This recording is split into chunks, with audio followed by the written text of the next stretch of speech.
Um, hey, my name is Houston Bonds with Incite-tv, but I am here helping Ursula out tonight at Keeping It 100. We're going to have an interesting show. She was under the weather, but she is actually online. Oh, hello. I'm sorry. I'm sorry. She coughed on cue. She coughed on cue. So tonight's going to be an interesting show. Don't give me laughing. Stop. See, there you go. All right. Now, Ursula, do me a favor as well. Also, we got this link available. We're actually streaming right now, but also the link for the radio station. If you can put that in your in your Facebook group, so they can see this one and the other one as well. That way they can kind of pick up on both things if they want to. That makes sense. So put this one on my Facebook page. Say what now? Put this one on my Facebook page. I would say your Facebook page, Keeping It 100, because we have not been able to get you guys to switch over from her personal page over to the actual Keeping It 100 page as well. So we're going to get you there. We're going to get you there. So look, first of all, I got a few guests right here. Some of you may not know what tonight's subject is going to be about. Ursula, I'm going to let you give the details on this as far as what our subject matter is for tonight. Well, I don't know why I asked you. I'm sorry. I don't even know why I asked you to do that because you coughing. You barely get your breath. It's just a call. You guys exiled me to the house tonight. Yes. We sure did because this studio is not big enough for you, your cough, and us with the heat. Whatever. I know you was trying to come. You was like, I'm doing much better than I could be. I said, no, you stay at the house. Yes. Get better. We want you healed. Now, this has been 2 weeks that I've been under the weather. So I know I'll be back next week, bright-eyed, bushy-tailed. But, yeah, this has been a trying 2 weeks for me. It's been bad. But I got you. What's worse than being sick is being around toxic people. Ooh. Yes. Okay. So our subject tonight is going to be toxicity. So you're looking at, I'm talking about toxic partners, toxic parents, toxic kids, toxic families. And if you are in one of those situations, you know what I mean. I got you.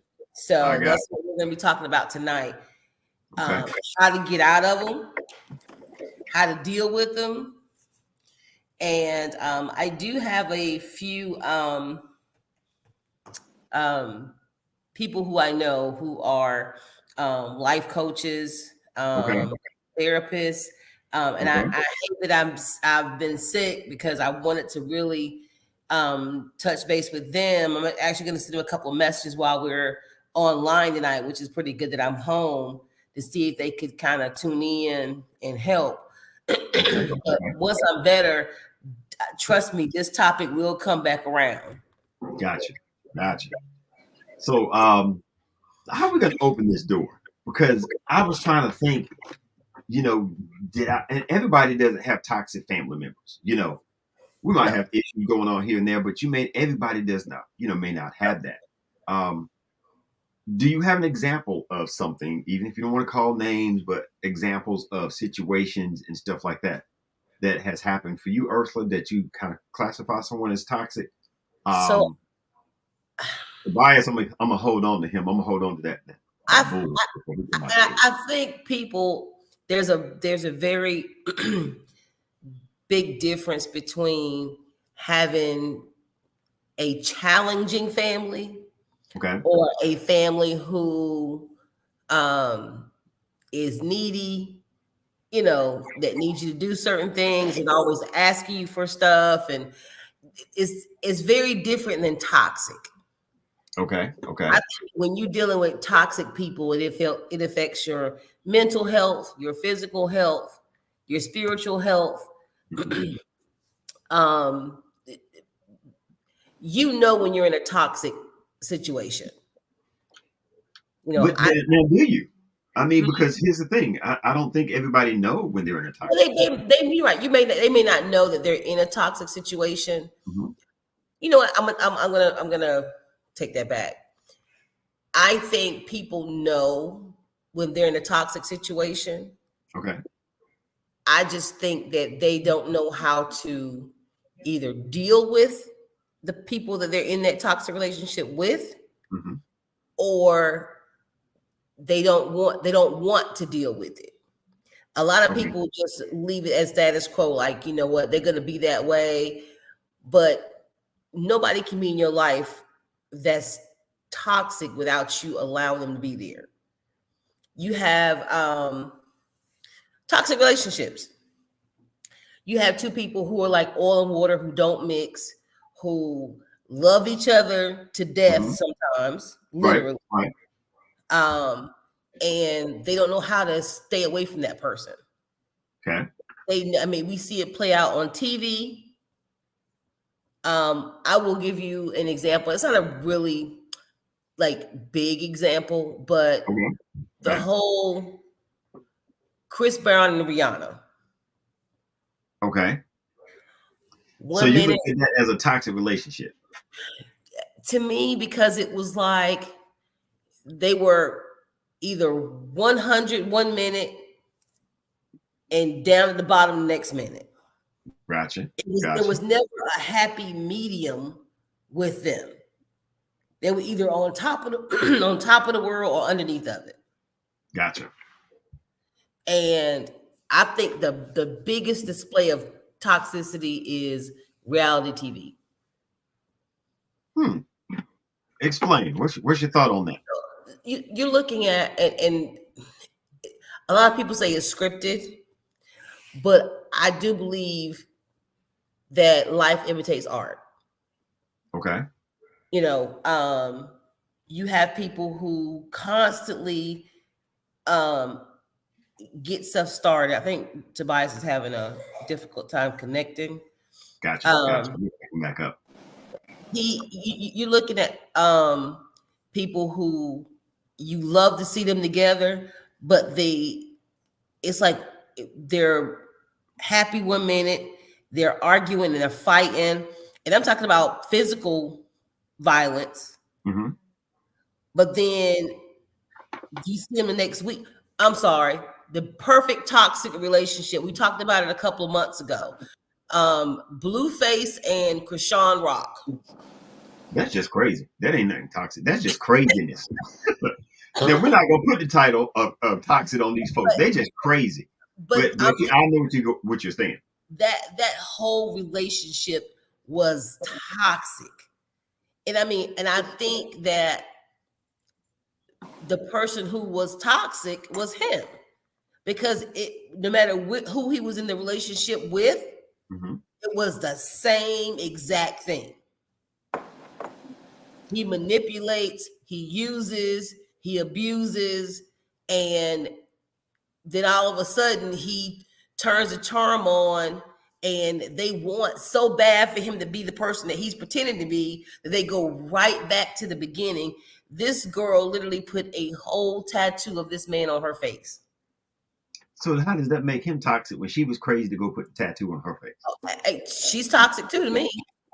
Okay. As long as I think it's a little bit. Both of them are a little bit toxic. I just think he's the master manipulator. Them together are toxic. Right. I'm gonna have to do some research on that one, because I can't tell which is which. I see him being the calm and peaceful one on certain things, but she go off the far end as far as want to fight everybody. But let me tell you. I'm gonna tell you from a woman's perspective. Okay, when you have a man, and by all means, do not think that I am justifying the foolish actions of this woman. Okay.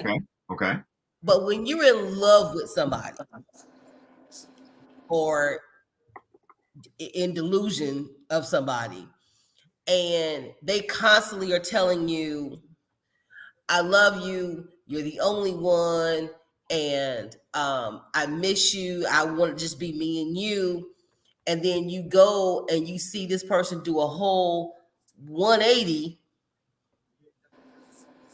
and now they're publicly with their other baby mama or some other girl, and it's, telling them that you are just somebody that they're messing with, and you telling them the total opposite, but you're doing it publicly, okay? And then they come back to you. He comes back to her and tries to make her feel like she's the crazy one. And she not being mature enough to know that this fool is playing with her. Well, she knows he's playing with her, but she wants so much for it to be true that she allows him to play these games. Right. And it literally sometimes could drive her off the deep end. And you can see it in the videos that I've seen of them too. So like you said, I think both of them have their toxic ways. Yeah. So and because of her immaturity, she doesn't see it, and she's hooked on him. So that's why you put him in the toxic category, because of the choice. He's a master manipulator and she's an enabler. Okay. So what about, so let me ask this question. Let's take them out of the equation. Now I'm gonna play something for us in a few minutes, because it may open the eyes of some people, how to tell if you're in a toxic relationship with family members and certain things. Yes. Because when we started talking about this, one thing I said I wanted to do is get a better understanding of it. Because I was like, I really don't have any prime examples, that I can pull off of. I'm quite sure there have been situations and I didn't know it, or I just like, okay, they tripping today, I'm not messing with them. Because I think you can have some toxic. One thing that they talked about in the video, that you may have family members that are jealous of you of certain things, and you know that they're jealous of you of it, so they're constantly downing you about something. Oh yeah.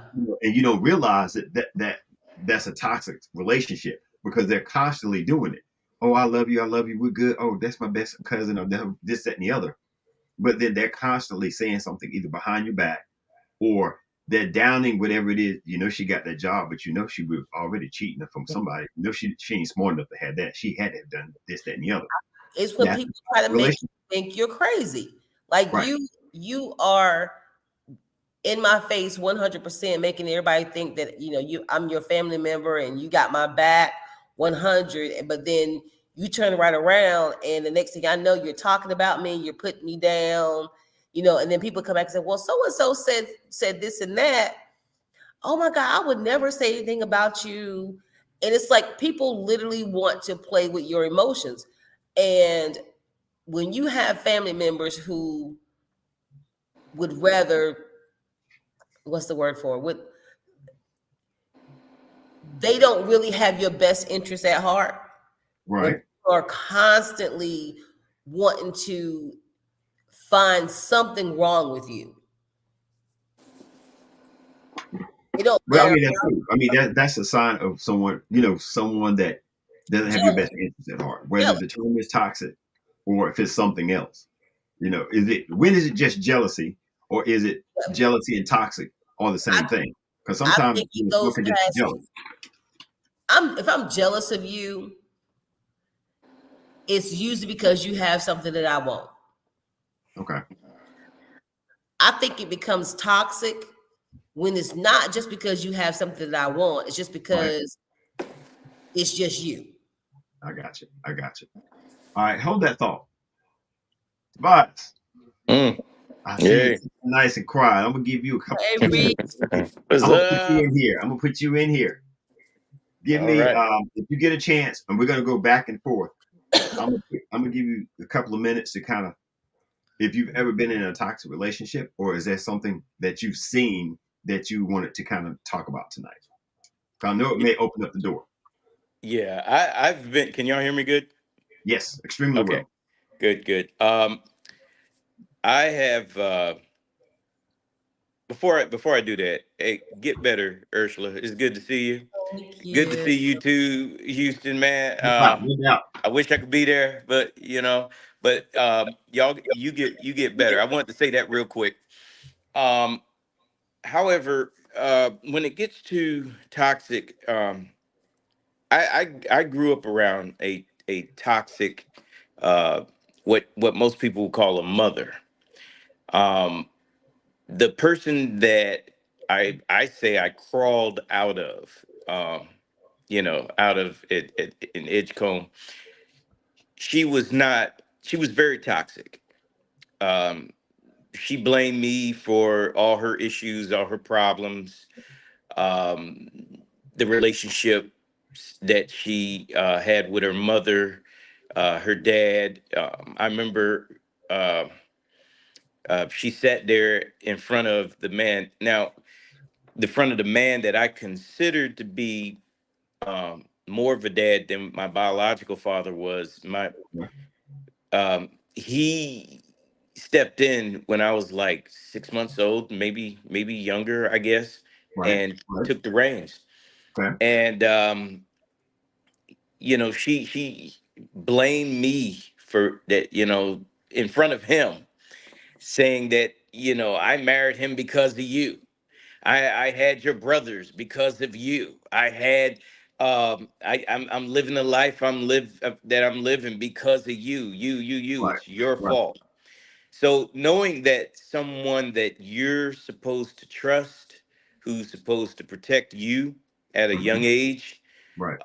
who's supposed to have your best interest, when she, doesn't have your back, it opens up your eyes to a lot of things as far as cousins, Right. grandparents, uh, friends, um, potential lovers, you name it. Mhm. You begin to see the toxicity just about everywhere, and then you'll see those who are not toxic, and it comes out. It's just like looking at the color red. People say that you know folks have auras and they've never seen it. You can actually see a person's aura, and when it comes out, you know I act accordingly, when it comes to that.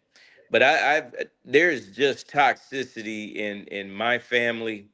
I expect it in relationships when it comes to men and women, or Mhm. I don't know about men and men and women. I don't know about whether or not how that works in their realm. Right. Um, Same way, but from my yeah, understanding. but in the species of male and females, again, males and females are two different species. Right. We don't think alike. We don't do things alike. We don't Right. most females, like in one post, don't reciprocate to the guy will do something the woman usually don't. um, there is the DNA factor when you're having sex with a woman. She forgets that she also begins to change. And I think most men even forget that she begins to change because he's depositing DNA into her. It Mhm. doesn't spill out, it's DNA that has to go somewhere and it becomes a part of her and eventually becomes a part of her children, even though he may not be the father. You got to realize there's a bit large connection here. Right. Right. And that toxicity just keeps coming and coming and everything. So you know, you gotta be aware. Did I go over my 2 minutes? No, you're good. You're good. I was going to chime in. And let me say this because as you were talking, I was listening to what you're saying. It makes a lot of sense. Some of it I don't understand. Um, but I've seen bits and pieces of certain things. Would you say when people are toxic like that and it grows in their kids? You said something a minute ago I thought was interesting. You said now I expect it. Yeah, I expect Do, it now. do you think because of what you went through as a child, it caused you to expect it more? So you're That pulling out, you know, the toxicity that you went through. Some of that may come through towards other people because you're kind of standoffish with certain things, or you're waiting for certain things to happen. Do you think that can be the case as well? Not so much with you, but do you think that can happen with people? I think that if you understand humanity and understands that everybody is going to get an experience each day. Each day there's a new experience. Right. That person or persons that you're dealing with, whether it be family members or relationship, as far as Hmm. Hmm. yeah, you can expect some negative in there, um, and it's up to you to either deal with it or walk away. ultimately your health, your mental state Mm-hmm. is the most important thing. You are your most important thing. Your body, your cells, your organs, all of them depend upon you to make the right decision for them. If Mm-hmm. you don't make the right decisions and you keep making excuses or complain about what you're done or what you're doing, and you're not making a move to make that change, you're Right. at fault. You Right. can't blame the other person. It's no Right. point in like I could sit here and blame my mother or Right. egg donor, Right. whatever you want to call her. I could Right. sit here and blame her now for things that are going on in my life now, but I made a decision Mm-hmm. years ago to distance myself away from her, to Right. leave her alone, to Right. stay away from her for the rest of my life. Right. My brothers, same thing. Two of my brothers. I don't want to see them anymore. I don't want to have Right. anything to do with them anymore. I want to keep my distance away from them. Why? Because I look at myself Mm-hmm. and I realize I'm important. This body depends upon me to make that right decision. So Mm-hmm. I'm going to make that decision. I don't care what the rest of the world thinks. I Mm-hmm. don't care what they think. If they Right. wanted to do something right, then they would have done it in to begin with. So I think that, you know, we need to Let start me ask you this. training, we need to start teaching our children this when they're children, instead of this craziness that we keep teaching them and allowing the schools to teach them. I mean, think about it. We sit here and we will slam children with the biggest myths in the world, and when they become teenagers, they're angry because now they realize their parents are liars. And they're really mad at the parents because you can see the change in the way that they act, when they Mm-hmm. become teenagers, because now they know, oh, there was no Santa Claus. Oh, there Mm-hmm. was no fairy godmother or anything Mm-hmm. like that. You did that. Why couldn't you just tell me that? Why is it that when I ask questions about our family in the past and stuff like that, you won't tell me about it? Why do Mm-hmm. you say children should be seen and not heard? Why do you tell me to do one thing and then turn around and tell me to do something else was the opposite, but the same platform? Why? Is that anger? You need to be consistent. So, Now, And so in a I, sense, maybe by doing that, and when you do that, you change the world from that level. Because we can't go out here and just change the world the way it is, but we can start small and start with our children and work our way up. go ahead, Ursula. Were you about to say something?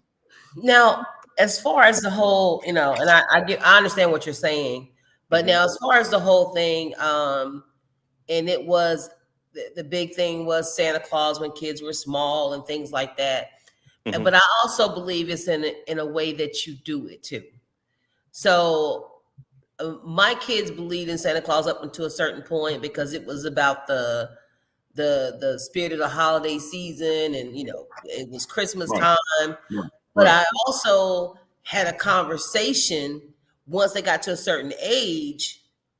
So their transition from believing to not believing wasn't toxic. It Mm-hmm. was, oh, okay, because then it's like, okay, a lot of stuff makes sense now. Right. Because it was supposed to be this magical thing. And Right. so, and I think when you consistently drive a child with something that one is negative, Mm-hmm. that that's gonna harm their psyche in the long run, because the transition from knowing about Santa Claus and the Tooth Fairy and all that stuff was not a mental jolt for my Mm-hmm. children. Okay. I So don't think now, kids have that mental jolt when they realize the difference. But it can be toxic in other situations.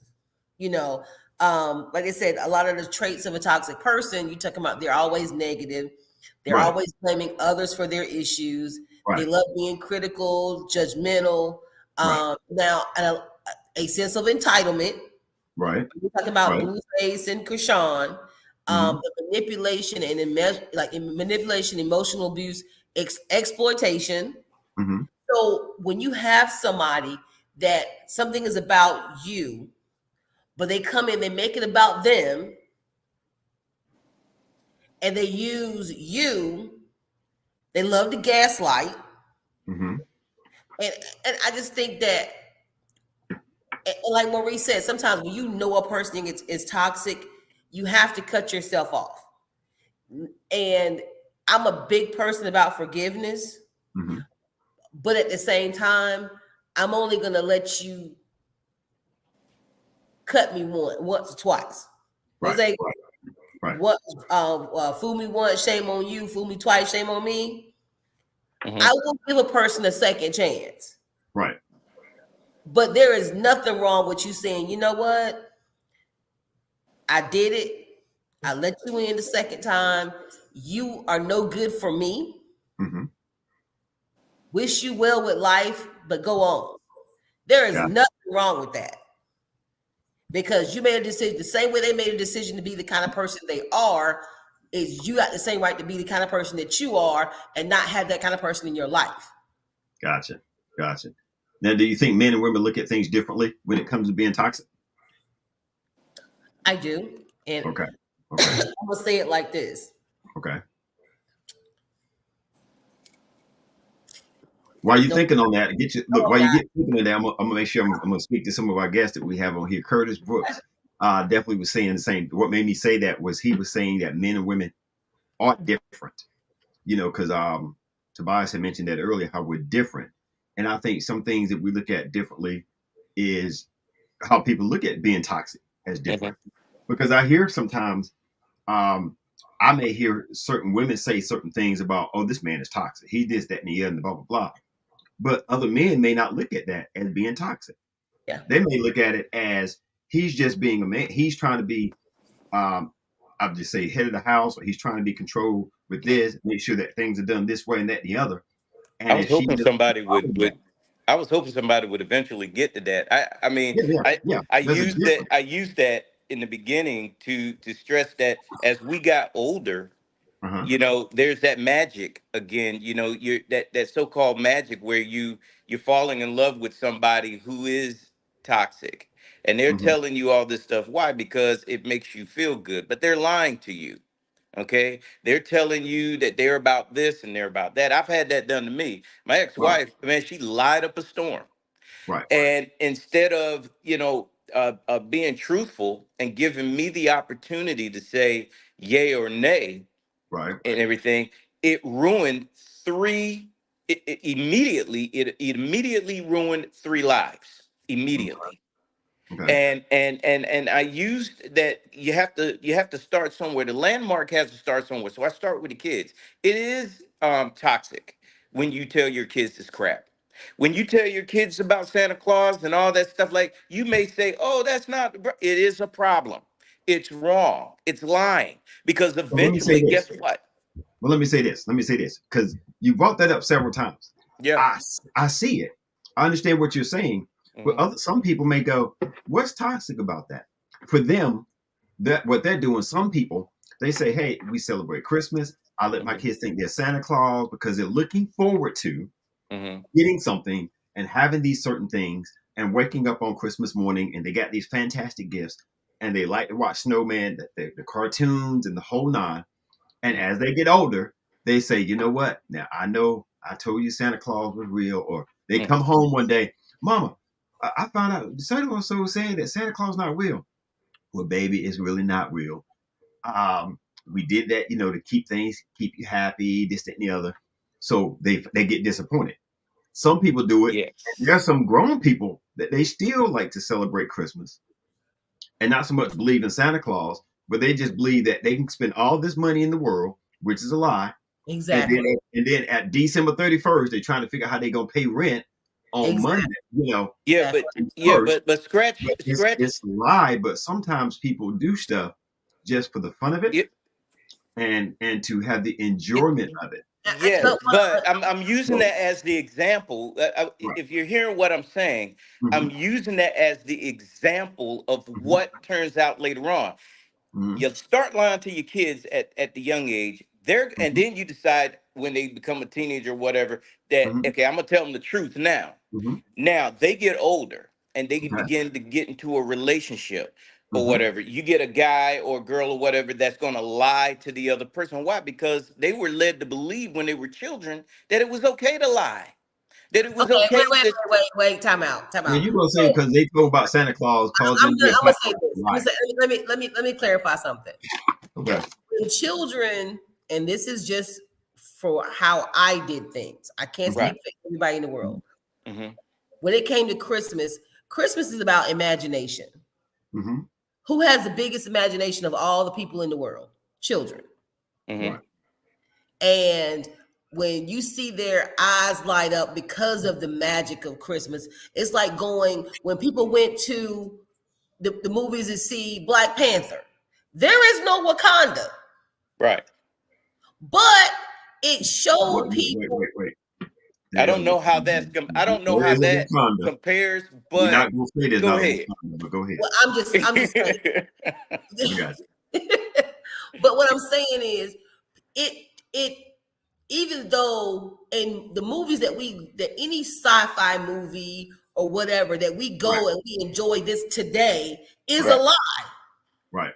It's a show. Right. Marvel is a complete lie. DC is a complete lie. So it's not more of a lie than of an imagination. So when you're talking about me taking an infant, or not an infant, but a toddler, and they see their eyes light up at Christmas because see all these bulbs and lights and candy canes and Santa Claus and deers, and it just lights up their imagination.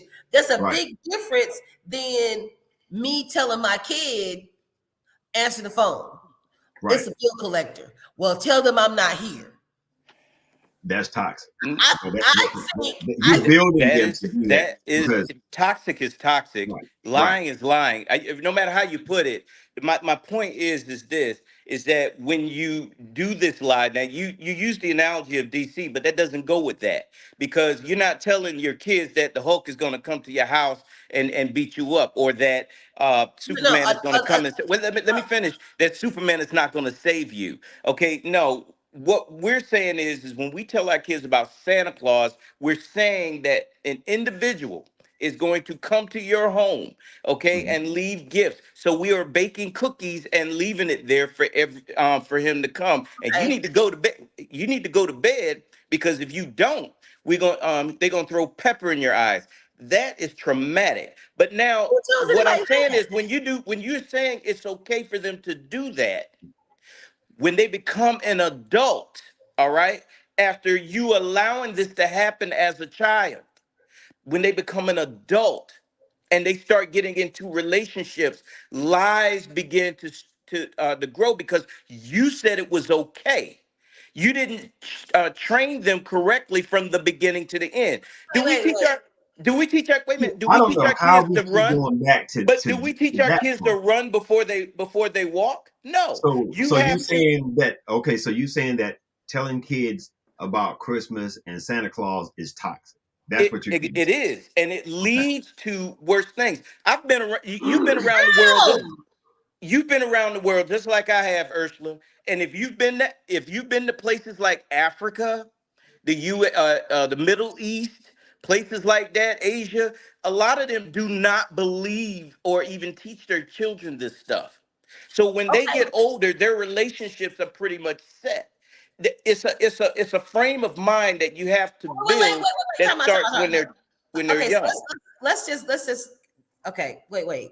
Because you're going from teaching a kid about Christmas and Santa and all that to being this person who now thinks it's okay to lie.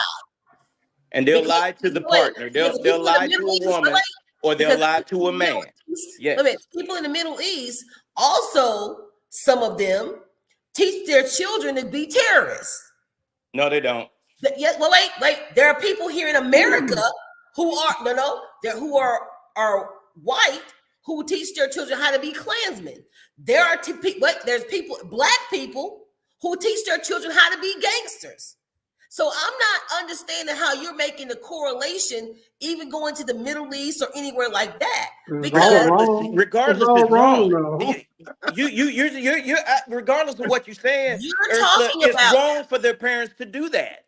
It doesn't matter if you got It So we doesn't can matter still if get black sin. people teach their Listen, children to be let, let, gangsters. let me Let It me say say this. doesn't this. matter if Middle Easterners teach their children to be terrorists or whatever that is. It's wrong. That's the point. Okay, so let me say this. So guess what So, happens when you so get let's into a say this. relationship or you start to So, get into a relationship? Now you're dealing with a man or a woman who mhm. has been led to believe it's okay to lie. So they lie to Okay, you. And so now you're let's stop. toxic. Now Wait. you're Let's just stop for a minute because I grew up believing in Santa Claus. Okay. yeah. When I got into relationships, I didn't lie to the partner that I had. But see, here's the Did thing. your partner lie But to here's the you? thing. But did But your here's the partner thing. lie to you? Some of them did. There you go. But There who's to you say? go. I never said they believed in Santa Claus. Case in point. You No, can't no, tell me. No, because you can't can't say that say Santa that's a Claus is the definitive. reason why they lied. I That's can different. You because can't make listen, that the a reason I definitive can, answer. the reason I You can't. make it a definitive Hey, answer. can I ask y'all a question though? Go ahead, man. How many Bible believing Christians we got in the room right now? Who what? How many what? Bible believing Christians we got I in this. hear me.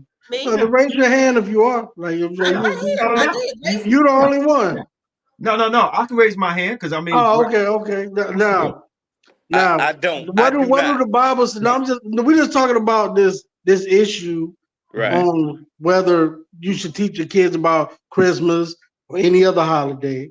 Well, What do actually, the guys, Bible say about that? Did the slightly, but Bible not say really. something about the Christmas and Jeremiah, about them chopping down the trees and decorating them and bringing them in for the field? And Jeremiah, they talk specifically about Christmas and the holidays. And about, I'm just bringing it up now. I Mhm. got to agree with your brother. What's his name? Tobias. Right. Even just from a Christian standpoint, What's your number one, wait, hold on now. Hold on. From a No, Christian biblical standpoint, it's unrefutable that we should not be celebrating Christmas from from the aspect of Santa Claus. Okay. now, Now, if you want listen, to celebrate I Christmas have from the to aspect argue. of the birth of Jesus, that's a different story. But when you start to Right. say that, okay, I teach my kids to believe in Santa Claus, it's okay, then I Mhm. believe that is a problem. That creates toxicity. And Mhm. I believe it is a precursor for conditioning the mind that certain people can use later on in life. Cancer Well, has to start. here's the Cancer thing. has to start I think somewhere. the So when cancer you has to have start that somewhere. That's toxicity, fine. That's fine. But let me say this. I hmm understand what you both are saying. I hmm can't disagree with that. hmm But there's some families that brought kids up that no, don't believe in Santa Claus. That's not real. Don't believe in this. That's not real. And they still lie. still They cheat, still do all this. They still Yeah, cheat. but it's gonna still happen. That's toxic, gonna happen. I'm not saying that there's a problem with but that. What you're I'm making saying it is seem like what that I'm is saying. That Listen, I mean, no, it's I like was using okay, that as an that example. can I act was right. using that as He look, was using that as it's an like example. that's like Hold on a saying second. that. Hold on a second. What I'm saying is everything. We're talking about different people being toxic.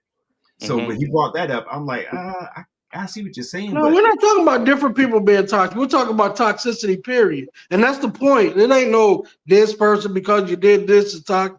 Even the people that did what you just said they're doing, that's right, toxic too.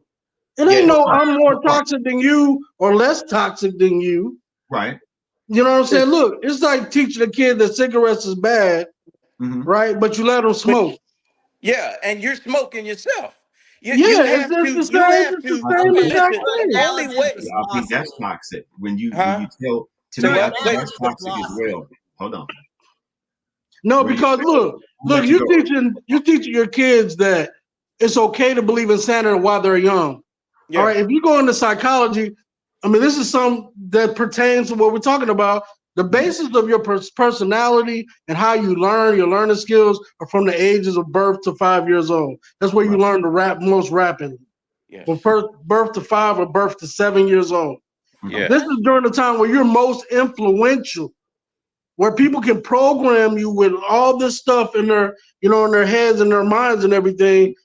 So when you talk about teaching kids lies from birth about Mm-hmm. Santa Claus, Wait, Mm-hmm. so so let me about no, but clarify it's not something. about Santa Claus. Think about it. You're teaching them that Let a me man from a chimney can come down there and give them gifts that you paid for. But later in Yes. life, you're gonna uncondition them that reconditioning of them is actually what damages them. So I That's got a right. question. Okay, let me go with your question, and then I'll make a Yes. comment. Go ahead. Because what you're saying and what both of you are saying, you're trying to make it seem like the one thing of all the great scheme of the things that go on in the life of every single person on this earth, you're making it seem like the one thing about celebrating Christmas is a toxic. No. Is what? You're It's toxic. isolating. I got this, guys. It's Let me jump in after her. about Okay. All right. because but you're making an example, and what I'm saying is Christmas, Easter, Thanksgiving, you Uh, can't make it an Halloween. example. Wait a minute, come out. You can't make it an example and say this is why people do this because one, I'm a person. I grew up believing in Santa. I am not toxic. Two, No, but you're isolating that. I have two children. I You're have isolating that children one who grew thing. up No. with the same ideas, who I were got then you. I taught got you, John. no, Go. that there's not Santa, Right. that still grew up in a So, Christian household, who right. are not toxic. So So let me say your this. Let me say whole this. Oh, go ahead, Ursula. I'm gonna let you finish, and then no, I'll go say ahead. something. So Go what I ahead. was gonna say is, I understand what they're saying. I was trying to get to, and I'm not getting to the root of they're saying that hey, you do this Christmas, Thanksgiving, all this stuff. All this could be the case. He was just using it as an example of, well, this particular thing is an example of how toxicity kind of starts with certain things. I may not believe that. Yeah, true. Those two guys may believe that, They may but believe. I'm open-minded enough to go, I never really looked at it that way. So I'll look into it further and then I'll go from there. The reason why I wanted to cut that off is because there's so many other parts of being toxic that we can get into because we're getting to having we be talking about this Christmas and Santa Claus for the next hour and a half. So I didn't want to do that. So I do want to keep that statement and that thought process. And I want people to chime in. Do you think, what's your thoughts? What's your opinions? If you're watching the show, what are your opinions and thoughts about Christmas or Santa Claus and the whole toxic thing? But we're going to come back to that because I really want to look at other aspects of what someone family members. We were Well, talking about. talking about me personally when it comes to toxicity. Don't get me wrong. When it comes to certain family members, I have been jealous. Right, Okay, of certain family members. right, I have looked at certain family members as uh, bad eggs or black right, sheeps or whatever right, you want to put it, but that right, was only because that's what I was taught right. at a young age until I got older Hmm. and I realized that these guys were not bad eggs. These guys are not this. These guys are not that. Again, this is my home training of what I'm getting from a so-called parent Right, or so-called parents that were there that were telling okay, me, "Hey, these are the bad guys." This right, and they're making you toxic right, towards someone else right, who's not toxic, who may not even be toxic. Then right, when you finally break yourself and you say, "Hey, look, let me go talk to this individual and find out, and maybe let me look at myself and right, see if right, if I'm toxic, if I'm the bad guy." right, Eventually, you'll find that I am a bad guy. There is some right, toxicity in me because I believed in stuff that weren't true from right, from from my folks, and it was because they taught me that, not just Santa Claus, but right, or the holidays right, or religion and stuff right, like that. We're right, talking about stuff like, oh, like give you an example. Your kid maybe about 8 9 years old. You're around your mother and her sisters, and they're talking about another female who is looking for a man. Well, she got a butt, so that might help her. I'm 8 9 years old. I didn't understand why this woman's butt is instrumental in her getting a man. Okay, so So that as time conversation was toxic right, for so you to when hear. you ask the question as a child, well, mom, what does her having a butt have to do with her getting a man? And then they all shoot looks at you, and then she tells you, look, Children should be seen, not heard. Now come out here and hold your lips out. Look, here you go. Now hold your lips out. Now carry your butt over there and quit paying attention to grown folks talk. Toxicity, that's what it is. And it builds to when they become an adult. And even I have been a bad guy when it came to dealing with women in my early 20s and so on. I'm no saint, Right. you know. Would you say that you were toxic at that time? There have been times I've been very toxic and everything. Right. Why? Because at most times it's like, well, I could. And mainly because of what I had been through. If someone was toxic to me, I turned around through that toxicity to someone else. As I got older, I realized that I don't need to be that way. Yeah, I didn't need to be that way with, and this is as far as relationships are concerned. But you got to remember, everything starts with the family. Right. So when you lie on something that you think is that small, trust me when I'm telling you, it builds. And you probably felt it, you just don't remember it. But go ahead, I'm sorry. I will say this. I think, like you said, it starts with the family. I think that when you are allowing your child to believe something that's magical or whatever, it could be why my daughter was in love with Elsa at one time with Frozen. Okay. And I think the part we're missing is the transition of saying, well, hey, this ain't real, about how I came to them and said that. I didn't just all of a sudden say, you know what, Santa Claus ain't real. You know what, Elsa is fake. She's this, she's that. Neither is Tiana from Princess and the Frog. But the transition of me explaining that situation prevents it from being toxic. But why stress yourself? There was no need to go through all that stress. That's overwork. You already got hard. No. When it comes to children, listen, parents have it hard dealing with children anyway. So there's no need to put that much stress on them. Give them the 411 in the beginning, and I guarantee you it'll work. It'll be smooth sailing all the way through. Okay. So you know what? I think that just bears down to different parenting styles. Exactly. You may want to tell your kids from the get-go, no, you're not gonna get no money under your pillow. If you do, it's that dollar bill that I left for you. Right. Somebody else may be like, no, Santa Claus, that stuff you see on TV and the man in the store, that ain't real. You can't go up to him and make a wish and your dreams and wishes come true. Right. And that works for you. Some people may not do that. They may try to do it in a different way. And I know some people that, just like Tobias, they're like, nah, I kind of tell my kids now, look, Santa Claus is, we celebrate and we have a great time and we do stuff, but he's not a real person. He's just someone that people have a great time at this time of the year, even though it has completely changed because now it's all about money now why are we starting to celebrate Christmas, have Christmas decorations out 4 weeks before Thanksgiving? More like a month or 2 months. A month or two before more like 2 months, yeah. It's because it's about the money now. It has changed. And to me, I could say that's toxic because now you're putting pressure on people to get in the frame of mind of trying to go ahead and start shopping and spending money they really don't have when this economy is crazy. There's so many different ways. But to pull it back in, let me play this because I want you guys and Courtney, if you have an example of something or situation you've seen about someone being toxic or an environment you've been in, please chime in because we get in here and start going to town. So don't let me, just 3 hours. But let me see if you guys can let me know if you can hear this.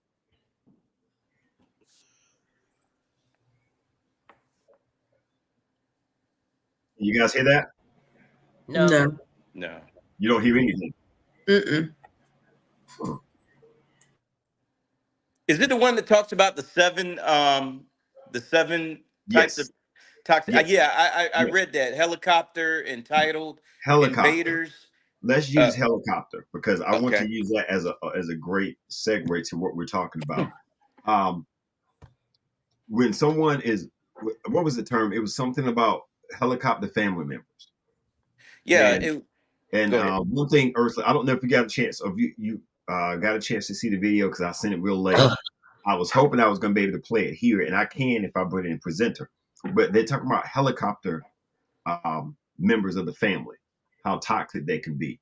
If someone is always around and they want to help you make decisions on where you go to school, who you going to date, what job you going to take, what friends you have, and they do it in a sly way at all times, is extremely toxic.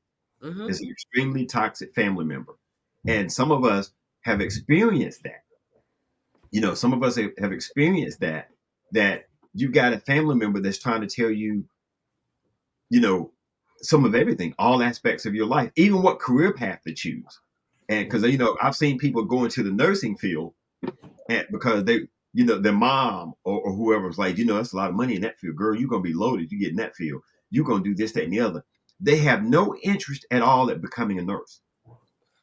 But then they go down that path, and now they're making the money, but they didn't tell them that you might be working rotating shifts. You're working 12-hour shifts. You might have to be traveling nurse. You may have to do all this other stuff that they never thought about doing. And so that helicopter relationship, that helicopter family member, most of the time it's usually a mom, a dad, or an aunt or uncle that's trying to guide you in those directions. Have any of you ever experienced that or known somebody to go through that? Yeah, I've done it. I mean, keeping it real, I've been a helicopter uh, parent to my kids. Um, So now, when you were doing that with your kids, did you notice it was a toxic type relationship?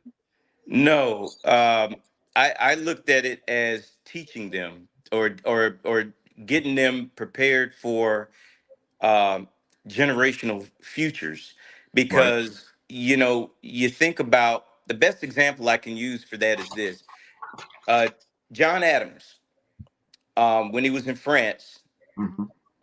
with Ben Franklin, he um, the French asked him, says, well, does your children do art or philosophy or anything like that? And he says, no. He says, my son studies law. Mm-hmm. He says, and when he has children, his children will study law, Okay. and the next children will study law. Mm-hmm. After that, then if someone wants to go into philosophy or something like that, they can do that, because we're trying to build a country. And it worked. They built the country. They built Meanwhile, the country. when we don't, I hate it that they call it helicopter, and sometimes I hate to see that the in that way is it being toxic. But sometimes you really have to bring it into your children, because they're outside forces that is making it hard for you to be a parent, so that you can build a better world. We can't build a better world now because there's so many people out here that are telling our children and our wives or our husbands how to and what to, that it becomes looked at as helicopter and is looked at as toxic. I'm very strong on my kids. I told them all I wanted them to go into the military. I wanted them to learn everything the military had to offer, because it's a safe haven. They Mm-hmm. can learn the discipline. They Mm-hmm. don't have to worry about being vetted after college. It's hard to, after you do college, to get out here and get a job for most anyway, because you got to get vetted. And the first thing that they look at is your skin. Next, they look at your gender. And then it goes on and on and on. And meanwhile, in the military, all you did was made it through the training, you did your job. After you did your training, you got a job. You can do that for 20 years if you want to and retire and build up if you want. You just have to go through the rigors and learn as you go. Yeah, it's a lot of BS in there, but you learn as you go. And Let then me after ask you you do this. that, then move on to the next thing. Okay, Sorry, so go let ahead. me ask you this. So no. I think that's great. I think that's great. Mhm. And you tell them that. But did you push them to go do that? I pushed and pushed to the point where all three of them, Mm-hmm. um, they won't do it. And the sad part about it is neither one of them looked at the other one, and saw what they were going through. They just said, well, you know what, we're not. It's like when they got into their when they graduated from high school, the first one, when he graduated from high school, he decided no. You know, Okay. he ran away from me. It was so bad that he was supposed to go to take the ASVAB the day after his graduation. Mm-hmm. Okay. My brother was picking him up to take him to take the ASVAB test the next day. Right. But Right. the boy escaped. He just left. Right. No one heard from him for 3 months. And then he resurfaced. Hey, Dad, what's up? What's first of all, you okay? Right. Yeah, I'm all right. Well, then, okay. I said, what happened to you? And whatever happened with the ASVAB? I don't need to take the ASVAB test. I do what I want to do. I'm a grown blank man. I All do right. what Let I me stop want. I you. don't need But nobody let me to tell stop you me. right there. But let me stop you right there and ask some questions real quick. Go Because ahead. we just because everything that you said, I totally get it. Someone else that's watching this might be like, "That's pure toxic." You getting ready to miss the good, but you're missing the good part of that story. After he told me, Mm-hmm. hey, I'm a grown man. I ain't got to do all that. I was Right. like, you right, son. You're right. You're Mm-hmm. a grown man now. This is me now. Mm-hmm. You're a grown man. You could do whatever you want. You don't Right. want to go in the military? Fine. That was something that I really pushed for you to do. You didn't want to do it. Okay. But uh I want to go to school and I need a car to go to school. I was like, yes, you do. You Mm-hmm. need a job. You need to get, to get around, do all that. I get it. So I need money from you to go do it. Mm-hmm. Okay? No. No. Same thing with my daughter. Mm-hmm. The last part of it, no. Mm-hmm. Same thing with the third daughter, the third child. Right. Same thing. Since 8th grade, they Right. didn't listen. Now they want to do their own thing. So I guess you could say I helicoptered them. They didn't want to do it. They didn't want to follow. That's Right. on them. Right. You know. But here's the thing. I follow what you're saying, and Mm-hmm. you know me. I like playing devil advocates because I love it when you have great stories. Yeah. Someone else may be looking at it and go, "Well, everything that you were doing as they were growing up Mm-hmm. might have been looked at as toxic to them, so they ran away from it." Mm-hmm. And then their whole concept was, "I don't want to do none of that stuff. If it's gonna have me acting like my daddy act and want people to do this and do that and do." That might Mm-hmm. cause them to run away from it. But you Right. were doing it out of love because you're trying to guide them in the right direction. But Mm-hmm. that helicopter love of trying to, hey, if you do this, and if you do this, and if you do this, you'll be in the right path. Mm-hmm. But they didn't want to do any of that. You were giving great advice, but I think they might have looked at it as you were pushing them too hard, and I'm not going to go do what dad wants me to do. Now they Yes. may still end up, not doing anything with themselves, or they might turn out to be the president of a company. Mm-hmm. None of us knows that, we never know how that turns out. Mm-hmm. It's just that we try to parent as best as we know how. Mm-hmm. And so that was a great example of helicopter. What was the term that they used in the video? Is helicopter relationship or helicopter parents? They Because we call it a try to guide our helicopter kids, relationship. you know, and it happens the same way in relationships, because you can get in a relationship with someone and then you want to tell them where to go, what to do. Men, we use that example of I'm running my house. She Mm-hmm. gonna do what I say do. We might have saw that with our uncles and stuff back in the day. Mm-hmm. And he said, I'm gonna do this and she gonna do that.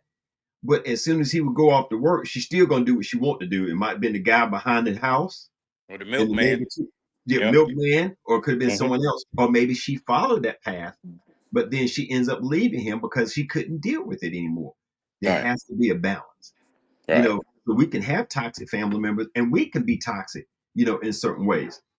And then it mentioned also about, I'm not sure, I didn't get to the part about toxic kids, and if anybody got an example of helicopter love or parents being too controlling of their lives, please make comments, put some comments below.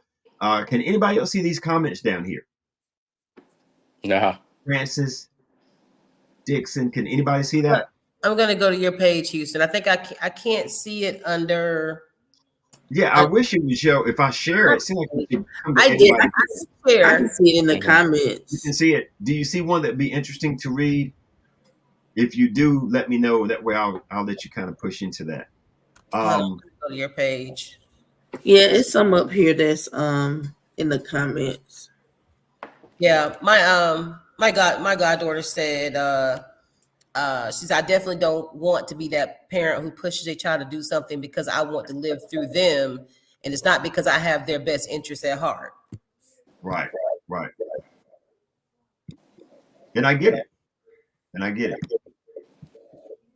Yeah, it's nobody. When I was growing up, my job as a 13-year-old and up.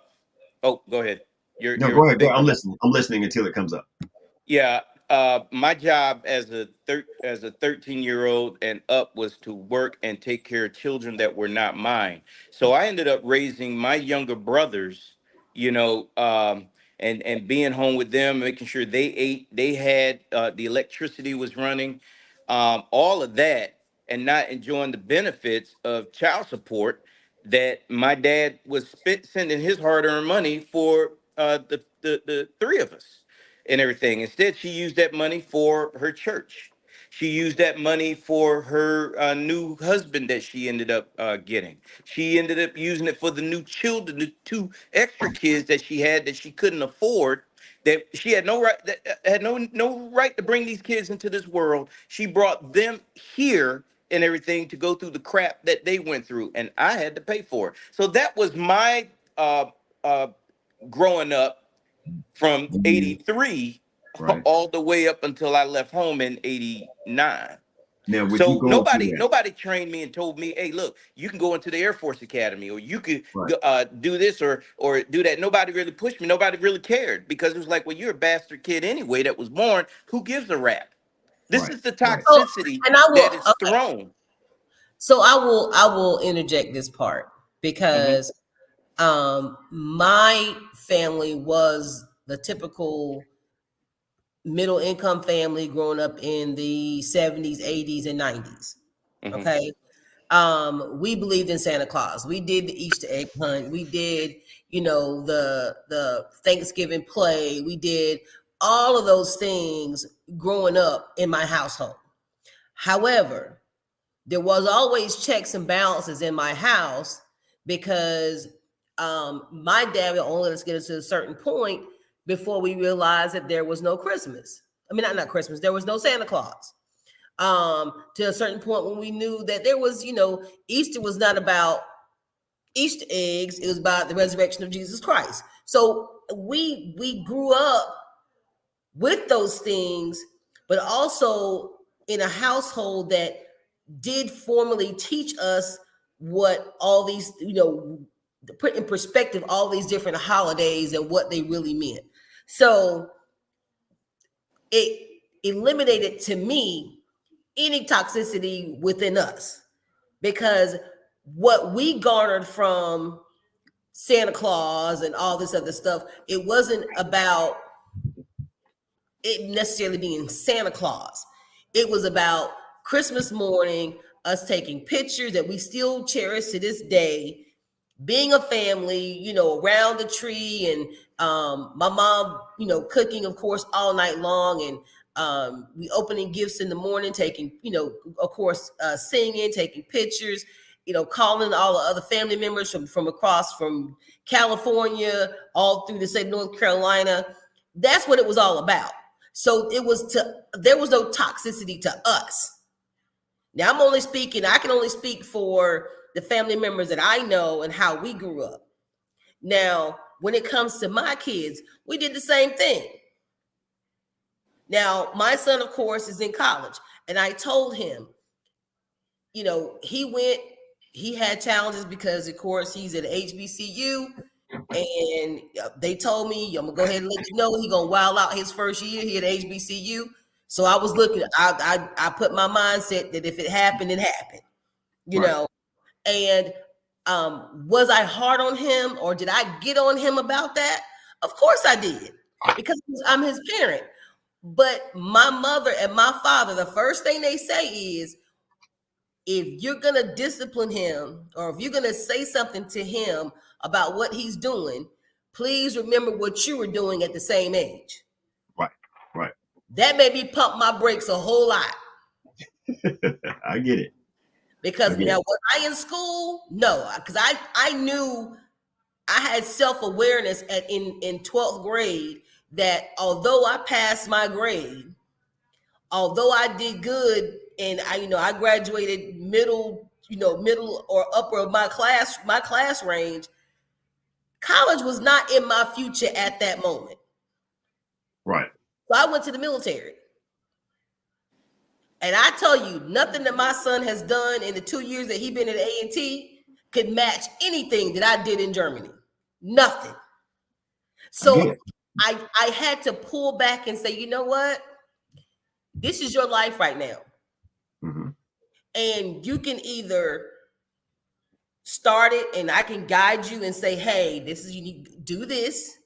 You can still have time for partying. You can still have time for this.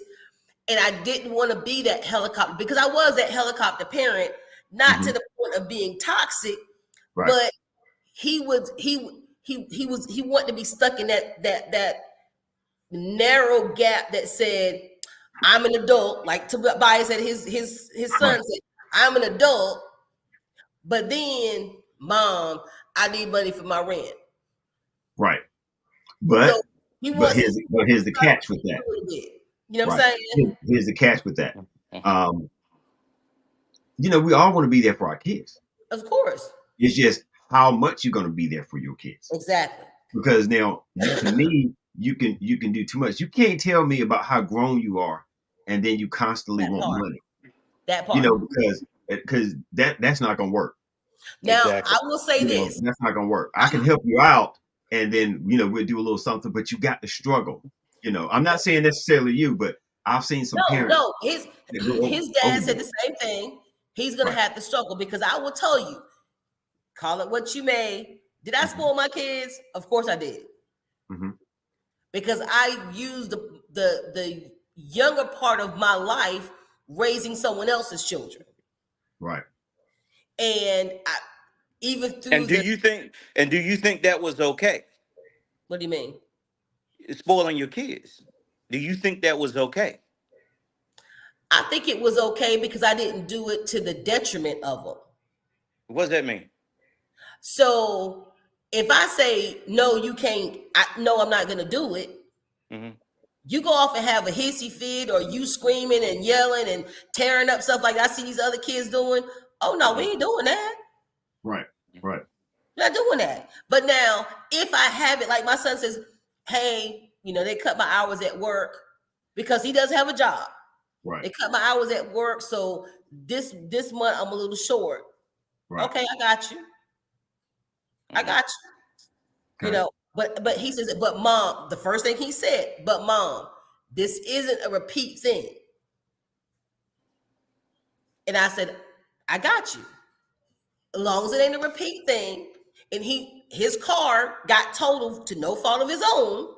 Mm-hmm. So I'm like, okay, well, look, I'm gonna get with your dad and save a little, whatever money you can save, and we're gonna get together, we're gonna get you a car, because then you're able to get to work without having to Uber, because he's been using his money. He can't go forward because he's been using his money to continue to go to work and burning it going back and forth to work, so he can't save anything.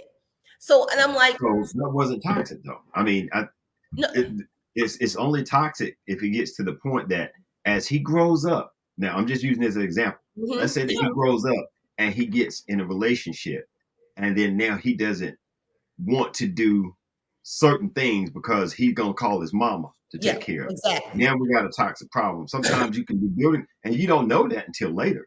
Yeah, you don't know it. But he's so prideful that I think it would be a struggle for him he'll ask, but he don't want to ask. Right. And so, and I'm learning, we're learning each other as adults. Right. Because I only knew him as little Jacob. Right. Now he's a grown man. Right. Well, I'm trying to pull back. Like I don't call him at night, say, hey, you home yet? Where you at this, what you doing this weekend and where you go. If he calls me, say, hey Mom, look, I'm gonna be gone this weekend. If you're trying to reach me, I'm DJing in Greensboro or Charlotte or whatever. Baby, be safe. Call me when you get home, whatever. Right.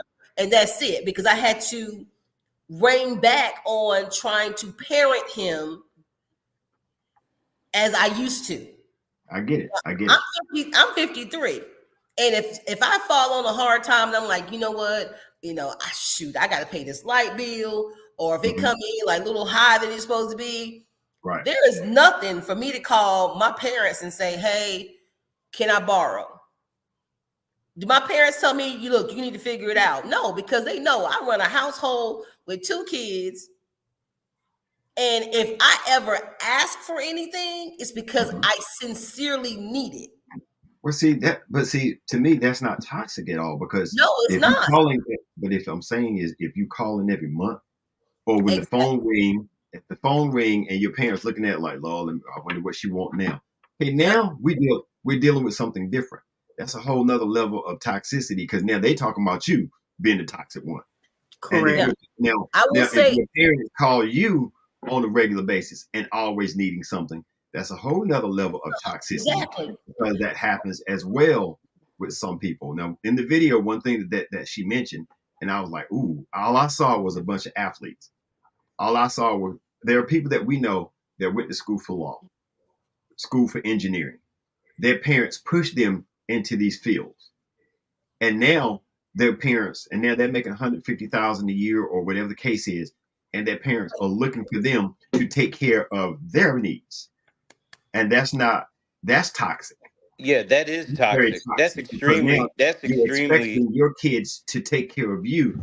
And I've heard people say that I had 8 kids or 7 kids or 5 kids, because I know one of them, because just one, all I needed just one of them to do good enough to take care of me. And they mean that they mean that with every fiber of their body. That is the most toxic thing that you can do, is have your child feel like they have to take care of you. Now, I will say, I used to play, and he knows I was just joking. But when my son was playing football and, he's still playing baseball, and I'm like, oh, whenever you sign your contract, I'm coming to live with you.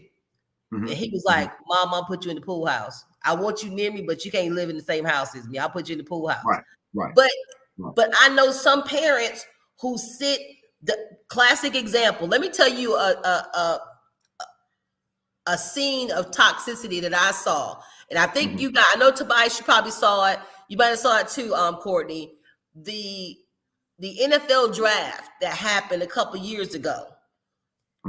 And no, it was not the NFL, it was the NBA. The boy had the hats on the thing. Oh yeah, and he was gonna, and he picked up the college that he wanted to go to. Yeah. His mom got up from the table mad and walked out. Yeah. Because he chose to go to, and I'm pretty sure it's because he went to a school that was nowhere near her. I think so. It was either something like that, or it was her favorite team. It was her favorite team, and he just didn't choose it. Yeah, and he didn't choose that. Now, here's the thing about that whole thing. I didn't know that. I didn't know that was okay. My bad. Yeah, I didn't know it was her favorite team. I thought it was something else. But go ahead. I mean, I think it was. I'm not saying it was just completely her favorite team, but now if they do some research, now I could be completely wrong, because I can be a conspiracy theorist. But when she did that, to me, it really came across like there was something in it from her. Somewhere down the line, I don't care if somebody was promising, hey, look, I'm gonna make sure if you can get him to go to this college, you're gonna end up with a car. We're gonna slip you something over here. That might not have been the case. It could have just easily been. But see, that was that helicopter thing too. She wanted to control what he did, and he was so used to it that wasn't the first time. Yeah, that wasn't the first time. Oh, I didn't know that. No, because you could tell at the end when you could tell at the end he was like, he announced it. He couldn't hug her because that wasn't the first time. It took away a moment that some kids will never experience. And that's what they were saying in the comments. He could be doing anything else worse than that. And you can't even be in a, celebrating moment. So, Right. My son when he had dreams of playing football, he would grow up and that's all he thought about was the Patriots. We were a Patriot family. Now my dad is a diehard Eagles fan. His dad is a diehard Dallas fan. But both of them said, if my son and my grandson pick up a hat with the Patriots on it, you can best believe that I'll keep my Eagles gear, but it's gonna be Patriot gear all over this house. Why? Correct. Because they love him. Right. Tobias, were you about to say something? Yeah, I back during those years, you had a lot of folks that wanted their sons and to go into football and baseball and all that stuff. I didn't want that for my son at all. I didn't want him to play sports like that. I wanted him to play sports as a kid to learn it as to learn competition. But I did not want to groom him for slavery. You know what I'm saying? Because I don't even watch NFL and the NBA games. I don't get into those. When folks start talking to me about it, I tune off because it's just not my thing. Because I know what it is. I know what it's leading to and everything. I want my son to be more into to first learn discipline, to first learn how to protect yourself, to learn what this country is doing as far as defense is concerned. And I want him to learn science. I wanted him to understand math, different cultures, those things. I wanted him to, to be able to, those things are important. They build the world. Okay. A person with a football in their hand is not building a world. And we've seen that numerous times. How many of our people have we seen in playing football or playing basketball that's actually built a world? They're not doing that. It's all about, hey, it must be the money. They even wrote a rap song. My man even did a rap song about that. It's about the money. And yet we're still pushing our kids towards this. If we're going to helicopter our kids, we need to helicopter into the right way. We have to be like birds. We raise them and we kick them out the nest. Okay. By the time they turn 18, 19, 20, by the time they get out of high school, they'll have the knowledge and the understanding to do what needs to be done. We're the only people that don't do that. And I'm talking about Black Americans. I ain't talking about African Americans. Okay. I'm not talking about Africans. I'm talking about Black Americans. We don't do that. We don't do that with our sons. We don't really do that with our daughters. We don't really put them in situations where, hey, what if this happens to you? Some of us just spoil them. Or some of us have two different parents or two different households where you have a father that's teaching them one thing and the mother's teaching them one thing, and the kid is confused. Right. Is that someone calling? No, that was my doorbell. No. So we're not doing that. And so here we are, but we need to build because we're losing this. We're losing. Okay, so the Black Americans are losing on it's not about the money. It's not just about the money. It's about knowledge. There are plenty of superstars that are NFL players who are actually trying to build a community. But they're not. But my point is that they're not, and they haven't been in the 50 years that we've been in the business. Okay. The only thing we known for is vodka. The only thing we known for now is vodka. We're not known for we don't build spaceships. We don't build That's communities. all they're promoting. That's all they're promoting. Because Colin I gotta disagree with that. Yeah. Please. We have a local star here in Tarboro, North Carolina. I believe his name is Todd Gurry. He comes back all the time in the community and give back. Jasper come back to Kinston all the time, right? So it's plenty out there. He gives back and does what? What does he give back? To his community, to his school that he went to. Okay, listen. Plenty that he does. So I think it's all in opinions with that. Wait, he gives money back. For certain to his high school. Look, I can do that with a church. I can give money back to a church. A church can give money back. What great thing has this football player done to really, other than just give money back? And is the money really? It's more than money. It's time. It's effort. It's all of that. I never even heard a guy. And Right. I think it's just live. in opinion wise, but yeah, Todd Listen, definitely put Tarboro, North Carolina on the map. I Colin would agree with that. Kaepernick has the million dollar plan. Actually, look, let me tell you who built something. Okay, I don't know about this football player. I never even heard of him, but I bet you You he might and need to do I. your research. You might need to do your research on him. Excuse me. Let me finish. I was born in Tarboro. Okay, I Oh, was okay. born in the black Yeah. hospital. I was born in the black hospital that is located right there by the Tar River, right there just before you go into Tarboro. Okay. Did Mr. Curry put anything into that museum to keep that hospital open? That was Do your started by a research. black. Do your That was started research. by that was started by a black man years ago, or is he Do just your giving back to research. school? You Here's my might can thing. find 'Cause we're something. slightly getting. I'm just saying we need to do more with our kids and the helicopter deal. You know, I think we need to really push and our children to do better. Quit feeding them lies. Quit, treating them like there's something else. Stay on them. When by the time they get out of high school, by the time they get to that high school, they'll be well knowledgeable, and they'll teach that stuff to their kids. But Well, right I now, don't we're think not you're wrong, winning. but We're see, not winning. Okay, so can I say we're this? not winning. Go ahead, Ursula. Yeah, some Yeah. people are not winning. Some Right. are and I'm gonna some address not. that too. I'm gonna Yeah. address that. Yes, yeah. Well, So people they talked about Colin Kaepernick because he knelt during the Pledge of Allegiance for police brutality. They talked about him. Oh, you just need to play football and shut up, and we don't need to hear from you, whatever. And they dogged him, not knowing that this man, even after they blackballed him from the NFL, he still poured his own money into different charities. He spends $1 million a year on different charities: Mothers Against Police Brutality, School on Wheels, Youth Services, Coalition for the Homeless, the Gathering of Justice is War on Children, United We Dream. He has so many charities that he not only gives money to, but he goes and he gives his time. What good is giving money to a charity when you can build it yourself?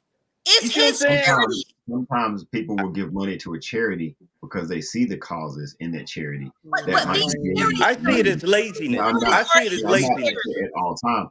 But I see, see it as laziness. but You your can, laziness may not be the same as someone else's. Now, if you got someone that's making obviously, money, yeah, right, it's obvious because yeah. someone else that if someone is making money and they're not doing anything. Now, if you're making, I'm just saying, 15 million a year, and you're giving $50,000 back to a charity to make yourself feel good, I don't think that's much of anything.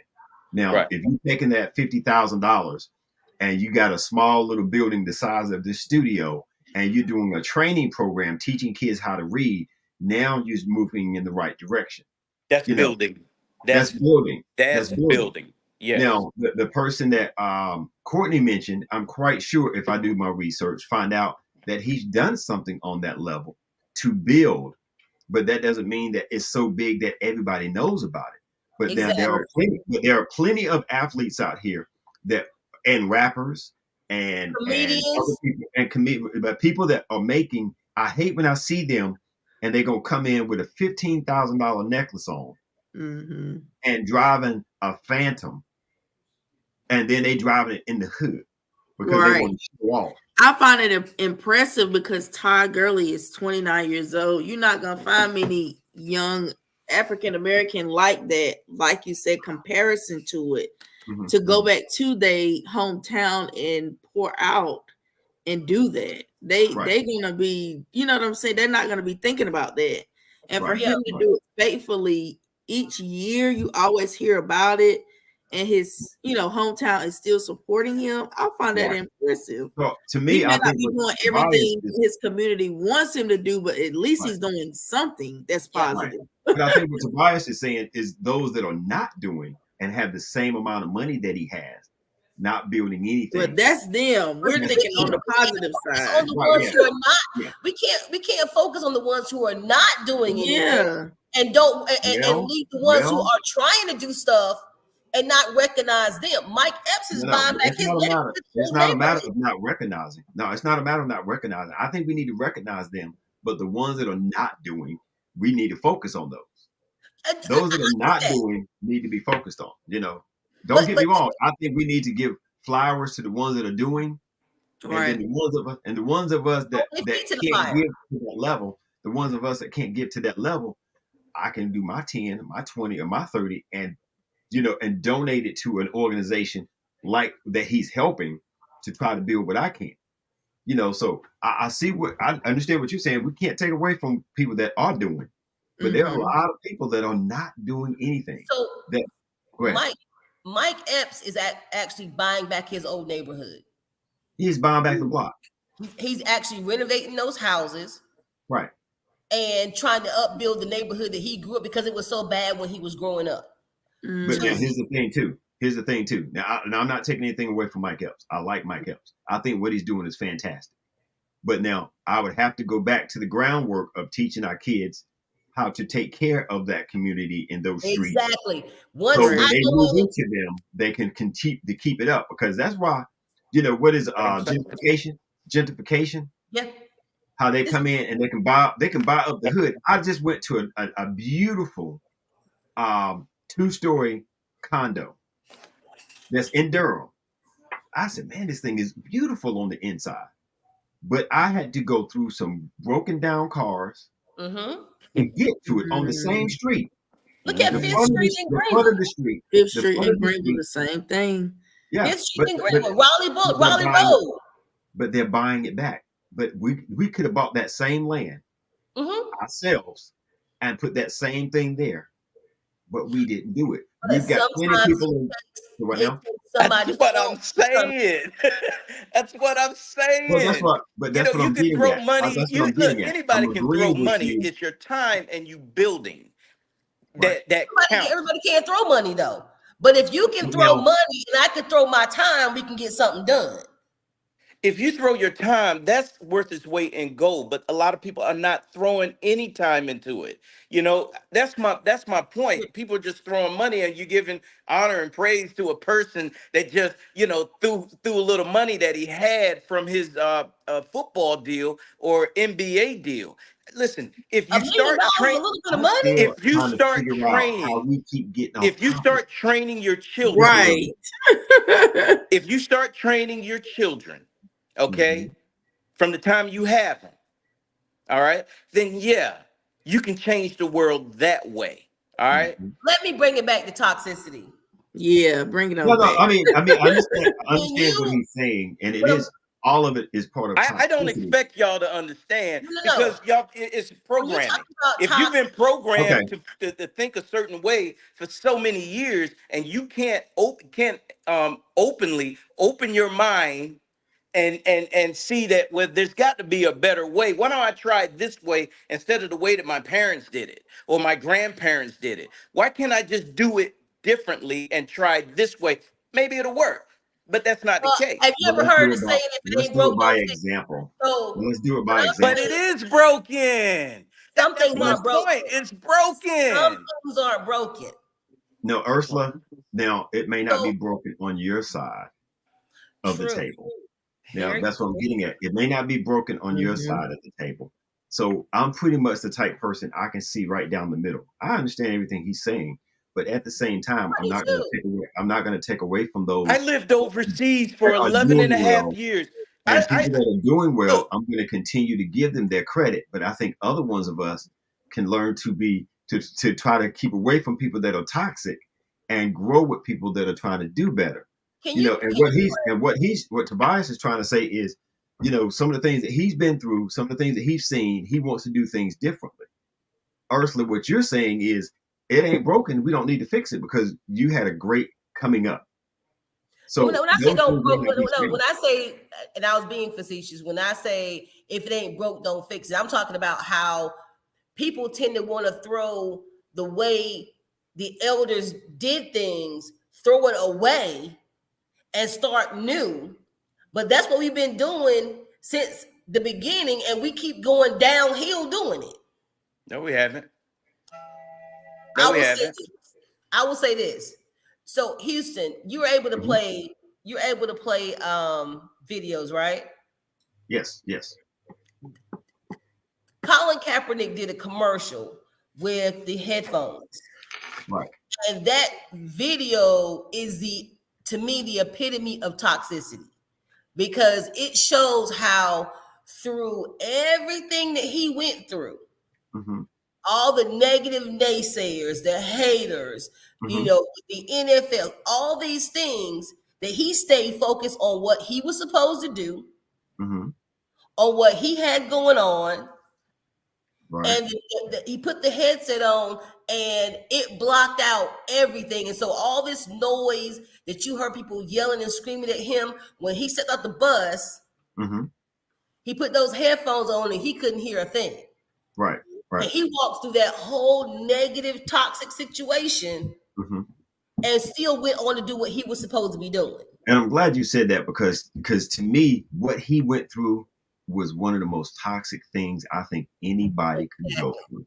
And that's why I brought him up. Are we talking family, or are we talking about toxicity from the outside world that he wanted to be in that world anyway? So yeah, it's going to be toxic for him. But are we still talking about family toxicity? Or are we talking about outside family toxicity altogether, as what you call it? Well, we were talking about it. I brought that in so I could try to swing it back to the family, because we went way right. I brought it in to say what he grew up. His whole life growing up was toxic. Okay. So yeah, of course he's confused. I mean, when he knelt, don't get me wrong, folks were mad because he knelt for the American anthem. Well, I would never kneel for the American anthem. What would have done if he sat down? Okay, that is usually the biggest deal. But why kneel? Why would you kneel? Well, here's the thing: if you go back, I would never have done that. No, but here's the thing: if you go back and look, if I'm not mistaken, and I could be mistaken, he did sit. He sat first. He sat. He just didn't get up. That's what he should have done. And then when that got to the point where it really wasn't nobody noticing that, he didn't think anything of it. He said, "I'll just kneel." And that's when it happened. There was a ranger. Now I don't know if he's a ranger, is a grunt. It was a veteran that told him that people thought it was disrespectful for him to sit. So if you wanted to bring action or bring notice to the cause and still be respectful of the anthem, to kneel versus sitting. But when he kneeled, it caused a bigger situation. Right. Well, let me do that. I would have never kneeled. I mean, that's submission if I've ever seen it. But that's the difference in everybody's thoughts and opinions. And that's why we do this show, because everybody's thoughts and opinions can be different. Let me play something real quick. Let me see here. Boom. And let's just see if I can get about 30 seconds of this and we can talk about it. Being manipulated and controlled under the guise of guidance. It's worth noting that sometimes the behavior of helicopter members is driven by their own insecurities or unfulfilled dreams. They may see themselves as failures and try to live vicariously through you, pushing you to achieve things that they were unable to. Number 2, the entitled family members. Entitled family members are those who believe they are entitled to all that you have, regardless of the effort and sacrifice it took for you to achieve them. They often demand a share of everything you own, including your money, opportunities, or breakthrough, even without knowing the price you paid to get to where you are. These types of family members are never available in your days of struggles. They never see the sweats and the pains you put behind the scenes, but somehow they magically appear when things start to go well for you and become demanding and controlling overnight. In addition to being demanding and selfish, entitled family members can also change colors when their demands are not met. They become instantly angry and bitter, giving you bad names if you decline their requests or fail to meet their selfish expectations. It isn't so much about what they need, but it is how they go about getting angry when they don't get what they want. All right. Has anybody experienced that? Or have seen that kind of situation? Which one? I will say, I'm sorry. I have a friend who's a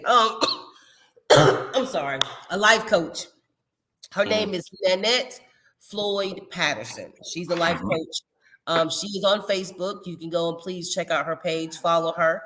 She said that she can give advice on one thing when it comes to toxic relationships, being with family members. It's called the run approach. Recognize the signs, understand your worth, and never compromise your safety. Right. And I think, you know, when you the what we were talking about just now, that video just showed how the manipulation, it all stems out of manipulation. Right. To me, one thing that stood out for me is when they said that when they don't get what they want from you, or they're only around mostly when you're doing well, making money, making moves. There are certain people that they always want to be around just when you're doing well. Yep. But when you start to go through something, you don't hear a lot from them. Almost like a come up. Come up. And some people, and I've seen that in reverse too, in toxic ways. That some people are doing well, and it ain't so much they trying to be around you because you on the come up. They genuinely want to be around you because you're like, man, you're doing great, and they cool, and they really cool to be with you, and you looking at them like they trying to be around you because of what you have. So it can be looked at different ways. I've seen that before too. Yeah. I'm like, no, dog. I'm trying. Yeah, to my daughter's like that. With my thing. daughter and her mother are like that. My ex-wife, her mother's entitled, and I'm sad to say, I think that type of attitude is now been pushed to her because of that. But yeah, I've seen that, and I've seen it ever since she was a baby. I tried to stop it, but it didn't. It didn't work. So I'm conflicted. I'm trying to understand certain things, not so much directly at you. It's just that you said that you try to bring them up a certain way. Did you have this mindset when you were bringing them up, or this happened after you saw things happening? No, this happened before they were born. Okay. I'll be honest with you. I didn't want any of my children in the beginning. I didn't plan to have children until I was 30. Their mothers made that decision and everything. So then when the kids were when they were born, or actually when they were after they were conceived or whatever the case may be, I put a lot of effort into raising them when they were with me. When they were with me, I raised them that way. The second child, I was living in the home. I raised I dealt with my daughter, but I saw how her mother was feeling entitled. If you don't, if you show all your love to your dad, which is what she did, then I'm not, I'm gonna be this way with you. And that's how she was. I didn't do that. I wanted her to have have love for her mom as well as myself. I didn't, I wasn't gonna hog it up. Right. But her mother did that. Go ahead. So do you think that, the fact that you said that that you didn't want kids, Yeah. did that seep into the relationship that you had with the kids and with the mother? They grew up and understood and would say, hey, why would a woman have children by a man who told them before she even got pregnant that he wasn't ready to have kids? We don't understand that. And they're older now. The oldest is But don't you think that affects a child's psyche too? no, because I don't think it affects them. Well, I take it back. Yes, it does. It affects them because they're getting a truth that heck, I didn't tell them when they were children. When they got older, they came to me about it. Why? Because their mom was feeding them a whole lot of crap. So then when they come to me about it, and it's like, okay, now that you're older, here it is. And I gave them the truth. No, I wasn't trying. I wasn't trying.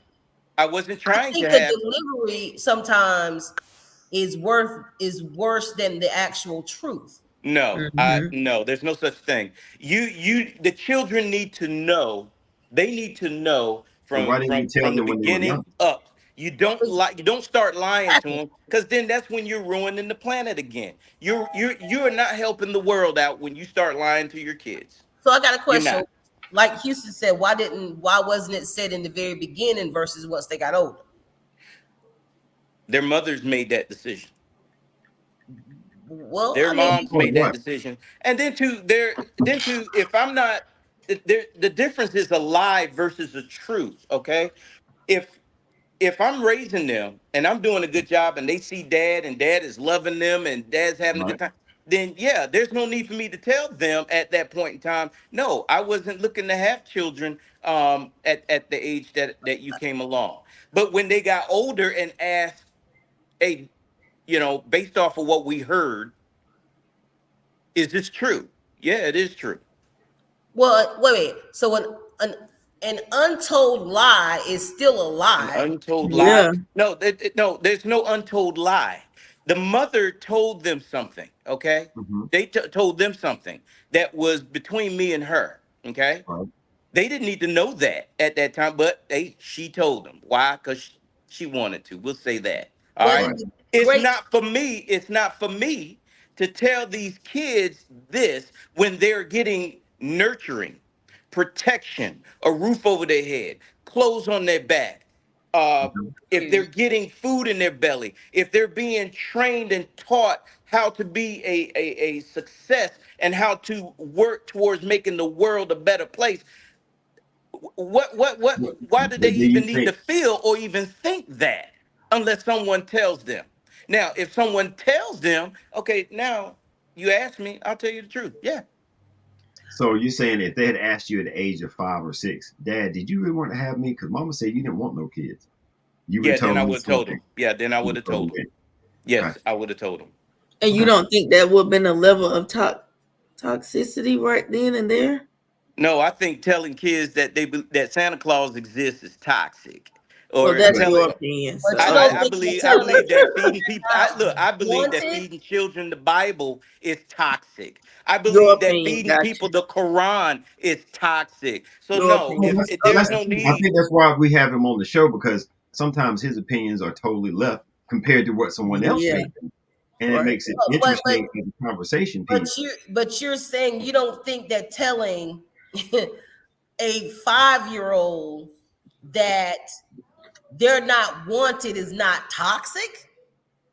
Why would you tell a 5-year-old that they're not wanted? What I'm Why saying is, would you you do said that? that if they came to Just you, like you would tell a Mama 15 or said, 16 And year why old would they're a not five and wanted. how would a 5-year-old come up to you and ask you such a question? no, Think about what you're asking. no, You're No, asking me about a 5-year-old kid coming Corey, up to me and saying, "Hey, I would Dad, think at do you any want age it would me?" be toxic. we No were talking matter about what age they would be at, would we be were talking about toxic. any young age. Yeah. Courtney said that if their parent had told them then and they came to you, you said, yeah, I would have told them. How Right. many people tell their 5-year-old kids that they were adopted? How many? Wow, it's a lot Not of people. Do many, you but know if of they were to any? tell them Do at you, the I mean, age of how 19 about and this? 20, it still would How hurt. about, how about So this? Do you know of it any? wouldn't matter. I don't. So Corey, therefore, my thing is this. My thing is this. If a 5-year-old kid comes up to me and asks me, Dad, what Houston asked, okay, then and it didn't come from me, then it had to come from somebody else being facetious or somebody being vindictive. Look, yeah, Now that the kid but- comes to me, this is what I do. right, I'm gonna right, give the kid the truth. right. But now, and like you said, it worked out for you as far as you wanted it Yes. to. Because But when they now, got older, when I the bet, kids got older, they right, asked the question right, at an age that they were like, Dad, I need right. to know. And I told them. Well, look, as Kimberly Moore just stated, Kimberly Moore Stanley mentioned, she says it's definitely an individual opinion, and I think that's Definitely. true.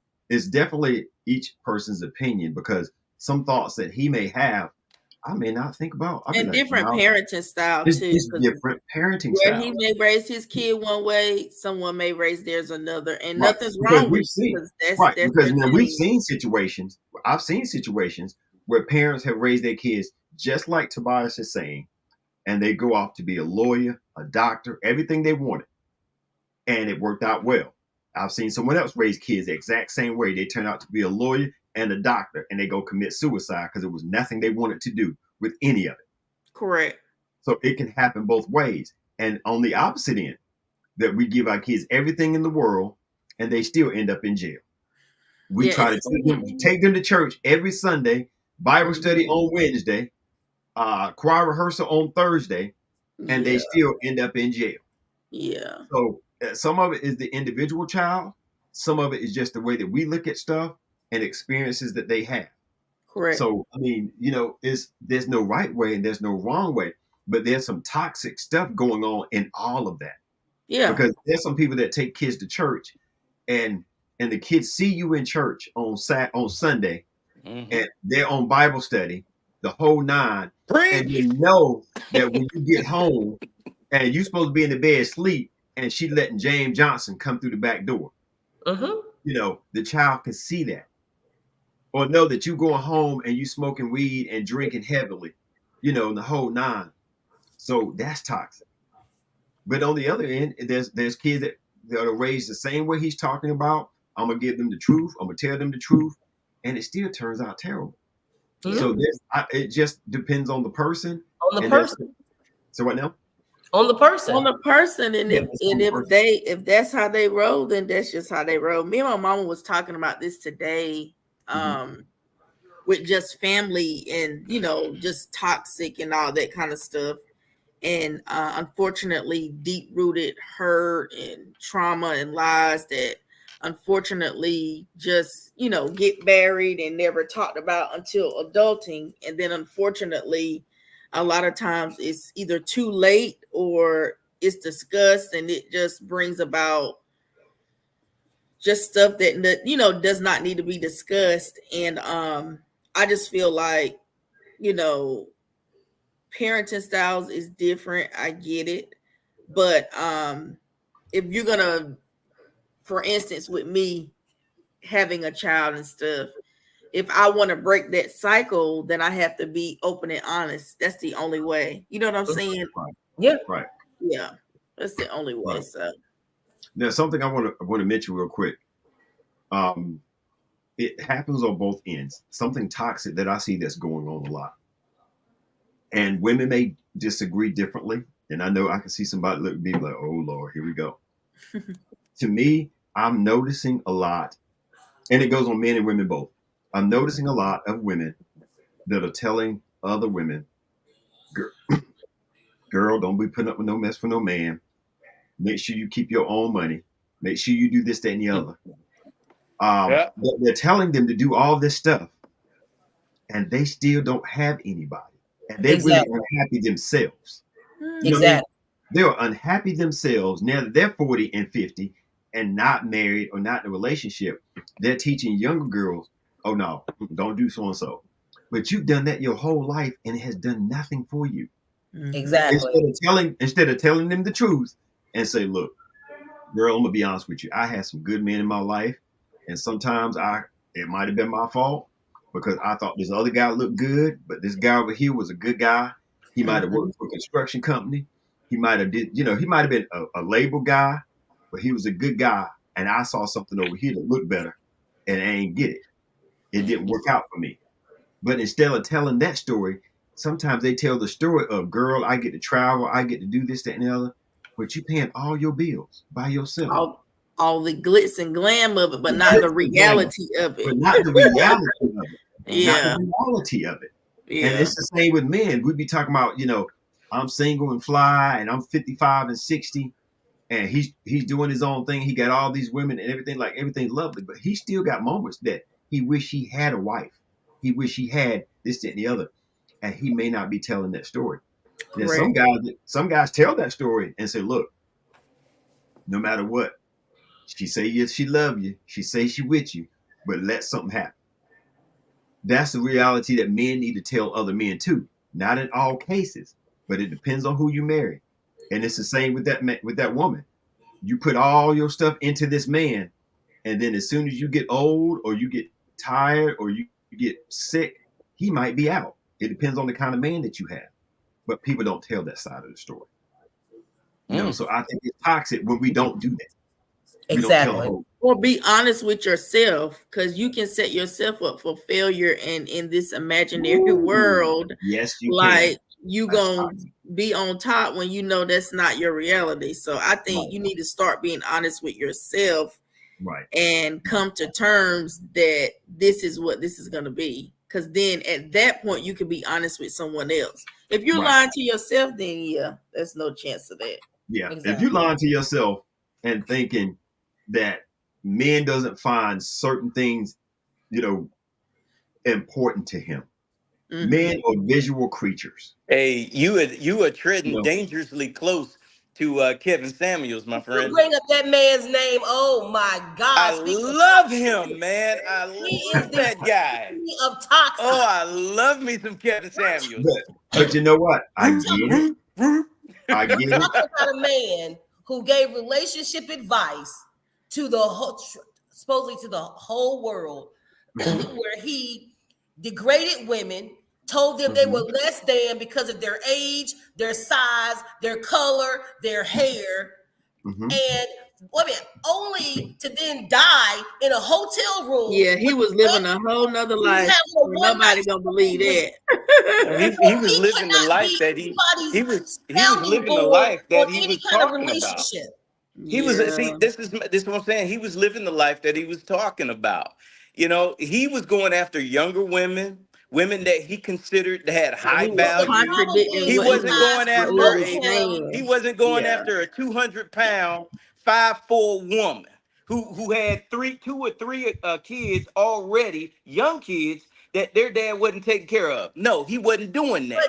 So he's doing exactly what he said he was going to do. He turned around and dogged women who had previous relationships that had kids, but then put the onus on them because the dad wasn't around, because he was out doing the same thing he was doing. What's the name of the comedian that's on that runs Family Feud now? I don't even know. It's what, Steve Harvey? Yeah. Remember when he used to talk about relationships and everything, and people wondered after a long time, who made him the love guru? Best-selling But book. women went crazy over that and everything, and this guy, he was married how many times?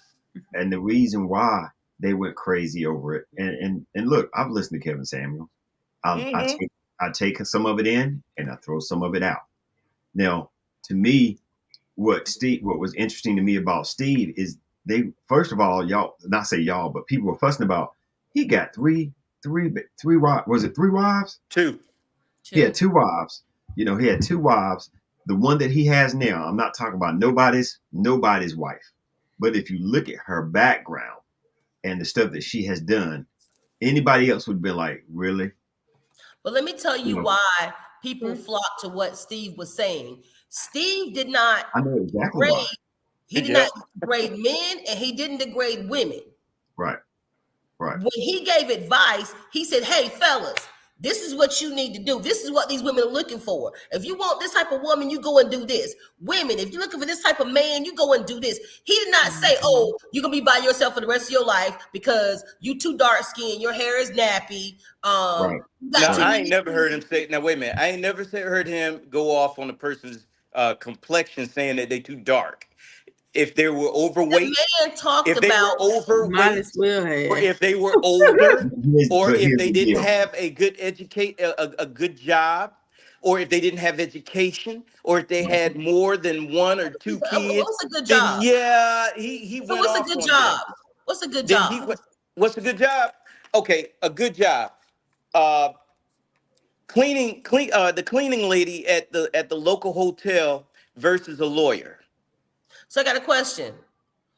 When you go stay at a hotel, if you walk in there and your room is completely tore up, the bed ain't made, the glasses are dirty, the shower is not done, the toilet's nasty, who are you gonna call? Would you do that job? I got a question. Who would you call? Would you do that job? If I had to, of course I would. All right. If you had to, but if you don't, if you had to, but would you do it? So that tells me it's not a good job. Ursula, you just told me that's not a good job because you just said if I had to, then yeah. So that tells me it's not a good job. Let me tell you something. Here's the thing. I don't think Kevin was talking about that. I don't like that job. I don't think that Kevin Samuels would date a Maybe 2 out of 3 wouldn't be bad. Maybe if she did clean up the worked at the hotel, but she had no kids and she was not overweight, and if she was, fine, yeah, he probably would jump on This that. Yeah. foolishness. Do you But hear see this? now, It's but here's the truth thing. though. And Here's the thing. and Here's the Houston, you thing. just said what? This is what started me, what made me say, hey, you treading dangerously close to Kevin Samuels. You just said that. You just said it nicely. I How said it many nicely, but what I was saying. how many of our great grandmothers, grandmothers used to go and clean houses just to survive and pay and take care of their families Because back? that was a But here's good the job for no, no, us no. back then, But sweetheart. here's the difference. Here's the That difference. was a good job for us. Look, we've got about 3 minutes, but let me say this. I wasn't referring to Kevin Samuels, but he's saying I just said it in a nicer way. What I was saying was people now what I was saying, because now I forgot about what I was talking about. Because when you jumped in with Kevin Samuels, y'all just ran with it. All I was trying to say was people aren't telling each other the truth on the men's side and the women's side. Where the problem You're comes right. into They play, not. where the problem comes into play is when for a man, I'm gonna say man first, and then I'm gonna say a woman because we only got about a minute left, Yeah. 2 minutes left. From a man's side, women want to be taken care of. Now, some women want to be taken care of way too much. They want somebody to take care of everything. The average salary in this country is about $40,000. A lot of these women we see on social media now, talking about, I ain't even looking at a man unless he making 85, 100,000. And what they're looking for and what they want is not what that man is looking for. If he's making 100,000 a year, he may not be interested in the particular type woman. Hey, And it's the Houston. same way. It's the same way for a woman. Houston. She ain't looking for a man that's broke. She ain't looking for somebody that ain't working at all. Houston. When they turn 50 and over, and they ain't got their looks no more, okay? They'll accept anything that'll love them, okay? They'll accept anything. No. They'll I know a accept lot. almost There's a anything that lot of will love them. there's a They're lot of not looking 50, for there's a lot of 80,000 or 50-something-year-old 100,000. women. I'm No, just saying come they're on. not. But I'm piggybacking on what you're saying. They're not That Okay. was looking for. toxic. They're That not was looking for. They're Man, not looking look, for I'm not gonna hold this 100,000 man up from his or show, but 80,000. I might have to slide out of here and keep my camera on till I get home. But that wasn't what that I was was toxic. saying. But No, but what? that's not what I'm saying. But I'm It gonna was say That this. was opinionated. truth. Let That's me Hey, say all that's it this. truth. was. Let me say Just this. like Kevin Samuels, he's nothing but truth. But let me say this. So y'all Yeah, keep feeding your into it. opinion. Y'all keep feeding into it when he keeps saying Kevin Samuel. I'm gonna let y'all feed into it. Go ahead. I'm not feeding it to But I know, Kevin I know. Samuels. But I'm here's my not whole feeding thing. to that. A lot of times people have to understand that we have to stay within a certain lane. Where the Right. problem is coming in, where it's coming, the problem is coming in. If you have, I can't expect you can't expect a man that's making 150,000 to go to a woman that may be having 3 kids and this, that, and the other going on when when he may not want that. But now there's other men that are out here that are great men, and he may have 2 kids over here, and he's gonna go with 3 kids that you have, and you guys can have a great family. We can work that out. But everybody's looking for the same thing. That's the problem. I'm past my time. I got to go off the radio station, but we're gonna have to talk some more because y'all done got heated and Good. That quiet. was a good show. Y'all, so you had to throw Kevin Samuels in there, and mess up the last 5 minutes. Bye, No, y'all. it Have a wasn't a great mess night. up. It was not a mess up. I'll This is see y'all later. No, not All saying mess up right. the show. I'm just saying the last 3 minutes, boy, it went crazy. Bye. Y'all have a good night. Bye. Bye.